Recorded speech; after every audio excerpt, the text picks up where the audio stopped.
Hello everyone, সবাই কেমন আছো? আশা করছি সবাই খুব ভালো রয়েছো।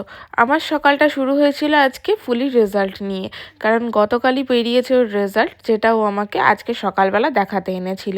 রেজাল্টের যে নাম্বার পেয়েছে সেগুলো তো আলাদা করে আর বলার মতন নয়, তোমাদের সাথে আমি আলাদা ভিডিওতেও শেয়ার করেছি। যাই হোক, ওর রেজাল্টটা একটু তবুও চোখ বুলিয়ে নিই, আর তারপরে আমি নিয়ে বসি আমার চা। কারণ সকাল সকাল এই চা না হলে যেন ঠিক কাজে এনার্জি পাওয়া যায় না। আর আজকে যেহেতু আমাকে কাজেও বেরোতে হবে, তাই সকাল সকাল এনার্জিটা কিন্তু নেওয়াটা খুবই প্রয়োজন। চাটা খাওয়া হয়ে যাওয়ার পরেই খেয়ে নিলাম ডিম টোস্ট, কারণ পেটটাও ভর্তি থাকতে হবে। আমাকে যেহেতু কাজে যেতে হবে, ফিরতে অনেকটাই বেলা হবে। এরপর রেডি হয়ে নিয়েছি কাজে যাওয়ার জন্য, আর তারপরেই বেরোতে যাব, দেখি গাড়িটার টায়ার পাঞ্চার হয়ে গেছে।